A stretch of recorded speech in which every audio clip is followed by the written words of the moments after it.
Oke, sekarang bagaimana jika ternyata web server ini trafiknya sudah tidak terlalu tinggi sehingga kita mungkin cukup hanya menggunakan satu saja, yaitu yang primary. Sedangkan Node 1 ini dianggap terlalu berlebihan karena trafiknya lagi rendah, kita nggak butuh terlalu banyak. Gimana caranya? Jadi pastikan dulu teman-teman untuk melakukan backup atau membuat snapshotnya ya, atau membuat image-nya. Sehingga nanti suatu waktu kalau kita butuhkan tinggal kita create droplet dari image-nya yang tadi ini. Tadi kan saya udah pernah bikin image, ya kan?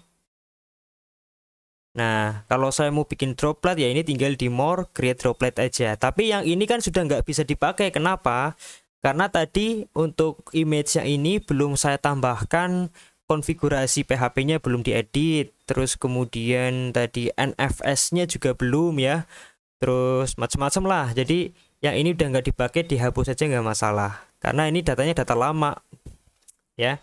Supaya kita nanti punya image data yang terbaru yang jelas bisa bekerja dengan baik, maka kita backup dulu dari Moodle multi-server Node 1 ini yang tadi sudah kita buat tadi ya. Ini jangan lupa sebelum di destroy kita backup dulu atau kita bikinkan snapshot. Nah, seperti tadi kita turn off dulu ya, jangan seperti tadi, maksudnya kita langsung tiba-tiba destroy, kita turn off dulu supaya nanti bisa lebih lancar prosesnya. Kemudian kita pilih ke snapshot. Nah, di sini kita ketikkan misalnya Moodle multi-server Node 1 sekarang tanggal 30 Juli misalnya itu ya. Ini data 30 Juli. Kalau ternyata nanti ada update Moodle dan teman-teman ternyata melakukan update, berarti file yang lama ini udah nggak bisa kepakai. Teman-teman harus bikin snapshot lagi dari file yang terbaru. Kira-kira begitu ya, supaya nanti ketika teman-teman membuild up lagi, meng-create dropletnya lagi, sudah terisi data-data yang terbaru. Ini karena yang terakhir di server saya inilah yang terakhir atau data yang terbaru, maka ini yang akan saya bikinkan snapshot. Tinggal take snapshot. Kita cek ya. Untuk server yang kedua ini yang 159, dia sudah tidak bisa kita akses. Masih muter-muter ini. Sedangkan yang server pertama masih jalan, tidak ada halang rintang. Jadi masih bisa bekerja. Meskipun server yang satu tadi di site can reach ya. Nah, si load balancer dia juga akan secara pintar otomatis akan mengarahkan ke server yang memang masih hidup. Ke server 188 ya. Ini contohnya saya coba di sini, dia harusnya akan mengarahkan ke server 188. Ya, dia akan mengarahkan ke server 188. Kita tambahkan lagi pakai incognito, tetap diarahkannya ke 188.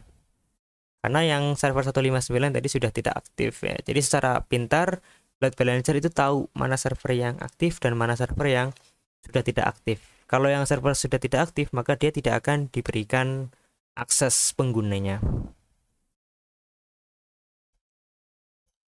Oke, kita sudah berhasil membuat snapshot untuk Moodle multi-server Node 1. Sekarang kalau sudah ada snapshotnya atau image-nya, kita bisa hapus. Kita destroy saja yang ini. Ya, kita destroy, oke. Kalau suatu waktu kita butuh nambah node untuk web server, ya, karena di sini hanya ada satu, nanti di load balancer dari 2 hanya tinggal 1, otomatis dia akan menyesuaikan. Load balancernya kita hanya nambahin saja, jadi kalau dihapus nggak perlu diatur lagi. Kalau suatu saat kita ternyata trafiknya tinggi lagi dan kita butuh server tambahan untuk web server ini, maka kita tinggal masuk ke menu image di sini. Letak snapshotnya tadi tersimpan di sini. Ini kan, tinggal kita more create droplet. Ya, setelah create droplet jangan lupa pertama di mounting ya.